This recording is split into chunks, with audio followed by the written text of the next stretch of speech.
The most important concept in third module is testing of hypothesis.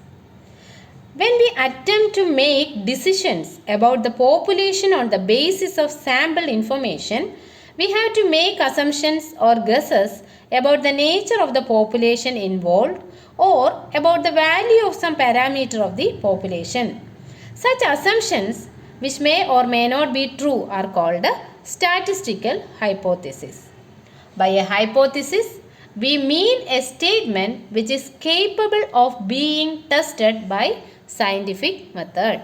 For example, the average height of people in India is 160 centimeter is a statement which can be tested by scientific method, and therefore it is an example of a hypothesis. A hypothesis is a statement which is capable of being tested by scientific method. There are two types of hypothesis. The first one is null hypothesis. It is the statement about the population parameter that is assumed to be true unless there is convincing evidence to the contrary. It is a statement about the population parameter that is assumed to be true unless there is convincing evidence to the contrary. It is usually denoted by H0. So, a null hypothesis will look like this. H0 t is equal to T0. H0, the parameter, is equal to the value of the parameter. The second one is the alternate hypothesis. It is usually denoted by H1. It is a statement about the population parameter that is contrary to the null hypothesis. So, corresponding to this, we can have three alternate hypotheses, that is H1t naught is equal to T naught, H1t greater than T naught, or H1t less than T naught. So, a statement about the population parameter that is contrary to the null hypothesis is called a alternate hypothesis. The alternate hypothesis H1t not equal to T naught is called two-tailed or two-sided hypothesis, and these two are called one-sided or one-tailed hypothesis. So, H1t not is equal to T naught is called two-sided, and H1t greater than T naught and H1t less than T naught are called one-sided hypothesis. Next, errors. There are two possible types of errors occurring in testing of hypothesis. The first one is type 1 error, that is when reject H0 when H0 is true. We reject H0 when H0 is true, type 1 error is occurred. When we accept H0, if H0 is false, type 2 error is occurred. We can summarize this as follows. Accepting H0 when H0 is true, there is no error in that, no error. Rejecting H0 when H0 is true, that is called type 1 error. Accepting H0 when H0 is false, it is called type 2 error.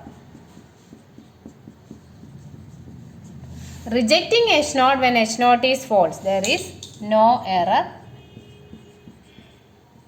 So, rejecting H0 when H0 is true is called type 1 error. Accepting H0 when H0 is false is called type 2 error. The probability of type 1 error is denoted by alpha and is called level of significance. The probability of type 2 error usually denoted by beta, and 1 minus beta is called power of the test. That is, probability of type 1 error is the significant level, and 1 minus probability of type 2 error is the power of the test. Next, we will see the procedure for testing hypothesis. The first step is we have to define the null hypothesis H0. We usually define in the following way. H0 t is equal to T naught. So, the first step is the null hypothesis H0 is defined. Then alternate hypothesis H1 is defined after a careful study of the problem and also nature of the test. So we have to choose h1 very carefully. We can choose h1t not equal to t naught, or h1t greater than t naught, or h1t less than t naught according to the problem. So we have to choose h1t not equal to t naught, or h1t greater than t naught, h1t less than t naught after a careful study of the problem. In step 3, we can see the level of significance alpha and find Z alpha or Z alpha by 2 accordingly. So in the two-tailed case, we have to find Z alpha by 2, and in one-tailed case, we have to find Z alpha. If the alternate hypothesis is h1t not equal to t naught, you have to find Z alpha by 2 from the significant level alpha. And if it is h1t greater than t naught or h1t less than t naught, you have to find Z alpha. In step 4, we calculate the test statistic Z is equal to t minus expectation of t by standard error of t. And this will follow standard normal distribution. So we have to find the test statistic in step 4. And finally in step 5, we decide whether to reject H0 or not. We can reject H0 and accept H1, or we can accept H0 and reject H1 according to the following method. In the case of two-tailed test, if mod Z is greater than Z alpha by 2, we reject H0. In the case of two-tailed test, if you are taking the alternate hypothesis as h1t greater not equal to t naught, and if mod Z is greater than Z alpha by 2, we reject H0. And if your alternate hypothesis is h1t greater than t naught, we reject H0 if Z is greater than Z alpha. If your alternate hypothesis is h1t less than t naught, then you reject H0 when Z is less than minus Z alpha. So, according to your alternate hypothesis, we have to find Z alpha or Z alpha by 2, and finally if mod Z greater than Z alpha by 2, we reject H0 in the first case. If Z greater than Z alpha, we reject H0 in the second case, and if Z is less than minus Z alpha, we reject H0 in h1t less than t naught. This is the procedure in testing of hypothesis. Next we have large sample test for mu. In testing hypothesis of single mean mu, the test statistic is Z is equal to x bar minus mu by sigma by root n, where x bar is the sample mean, mu is the population mean, sigma is the population standard deviation, and n is the sample size. When n is large and sigma is not given, the population standard deviation is unknown, we can make z equal to x bar minus mu by s by root n, where s is the sample standard deviation. This is the test statistic for large sample test for the population mean mu.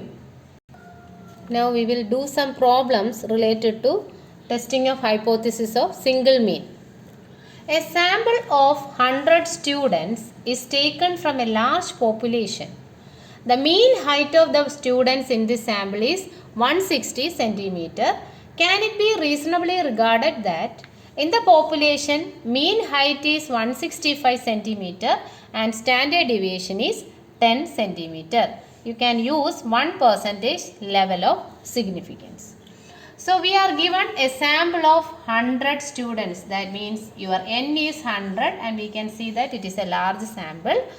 The mean height of the students in this sample, that is the sample mean, is 160 centimeter. And the population mean height is 165. So we can take mean is equal to mu equal to 165 and the standard deviation sigma is 10. So we are given n is equal to 100, x bar is equal to 160, mu is equal to 165 and sigma is equal to 10. First we have to define the null hypothesis, that is H naught mu is equal to 165. Now we have to define the alternate hypothesis. So you are asked, can it be reasonably regarded that in the population mean height is 165 centimeter or not? So we can take the alternate hypothesis as H1 mu not equal to 165. That is, two-tailed test is to be used. Now for 1% level of significance, we can see that Z alpha by 2, we have to take Z alpha by 2 is equal to 2.58. That is 1% of level of significance means 99% confidence level. So for Z alpha by 2, we take the table value corresponding to the probability 0.99 by 2. We have already seen that. So Z alpha by 2 is equal to 2.58. Now the test statistic Z is x bar minus mu by sigma by root n. Sigma is given. So we have Z is equal to x bar minus mu by sigma by root n. That is 160 minus 165 divided by 10 divided by root of 100. We get minus 5. So our Z alpha by 2 is 2.58 and Z is minus 5. Now we have to make comparison. Compare Z alpha by 2 and Z. So we have, if mod Z greater than Z alpha by 2, we reject H naught. We have to check whether mod Z is greater than Z alpha by 2. Mod Z is 5. So 5 is greater than 2.58. Here this is true, that is 5 is greater than 2.58 and therefore we reject H naught. We reject H naught means we reject the H naught mu is equal to 165 and we accept this H1. H1 mu is not equal to 165 is accepted. So our conclusion is, it is not statistically assumed that the mean is 165. So the question is, can it be reasonably regarded that in the population mean height is 165? We cannot consider that the mean height is 165 is the conclusion. Next question. The mean lifetime of certain products is 1800 hours with standard deviation of 100 hours. By applying a new technique, it is claimed that the mean lifetime has increased. To test the claim, a sample of 50 products were taken and it is found that the mean lifetime is 1850 hours. Can we support the claim at 1% level of significance? So, we are given the mean lifetime of certain product is 1800. That is, the population mean is 1800 with population standard deviation 100 hours. And it is claimed that the mean lifetime has increased. For that, they are taking a sample of 50 products and the mean lifetime of the sample is x bar is equal to 1850 hours. So our null hypothesis is H naught mu is equal to 1800. And in the new sample, it is 1850 is the mean and they are claiming that the mean life has increased. So we have to choose H1 mu greater than 1800 because they are claiming that the mean life has increased. H1 mu is greater than 1800. That means we have to use one-tailed or a right-tailed test for finding the claim whether it is correct or not. So for 1% level of significance, we have Z alpha is equal to 2.33 from the table. That is 1% means it is 99% confidence level.